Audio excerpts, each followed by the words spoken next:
They wrote about death, how to die and never come back. So when you study,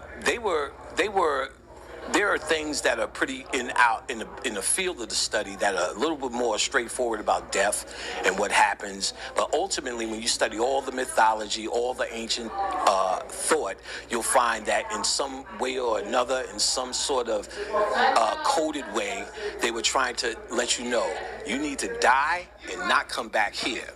Your true enemy is humanity. Humanity is your true enemy. Everything else are just distractions or added on. If you wasn't human, we wouldn't have nothing to talk about.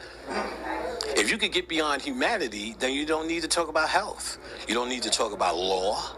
You don't need to talk about nothing but dying and not coming back. And guess what? That's what the Egyptians were doing.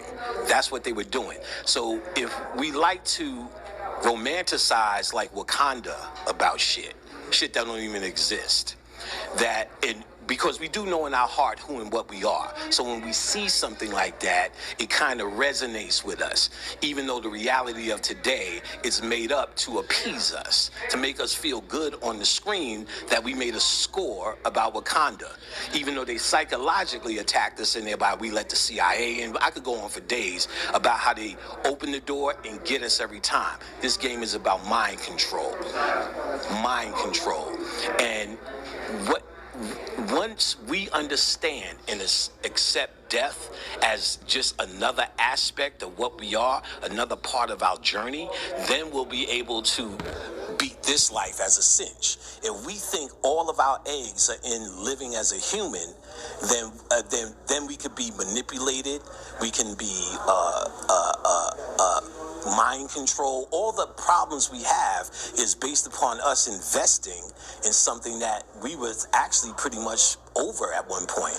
That's what the Egyptians were doing. It's about getting out of here. So if we're trying to stay here instead of residence, and I can tell you mythologies where they teach you Shiva, Hanuman, shit down to Charlie in the chocolate factory, where there's a mythology where these kings want to build houses in this place. Shiva and it's actually Charlie said, I'm gonna make your house or your kingdom out of chocolate, but you can't live in it. So what they're trying to say symbolically is you're passing through here. You see the movie Riddick, one of my favorite was a very heavy metaphysical chakra story, the first Riddick, with Lord Marshall. When he lands in crematoria, which represented the root chakra, what he said, well, are you going to take residence here? How long is your bid? He said, no, I'm just passing through. The Masonic man who's saying, I'm just a traveler. What they're trying to tell you, this was all code for you. You're not supposed to take residence here. The fight is not, like I said, there's levels of it. You know what I'm saying? And if you feel compelled to do that, everybody needs to do everything they feel they came here to do. At the end of the day, this is a whole learning process. Yes, sir.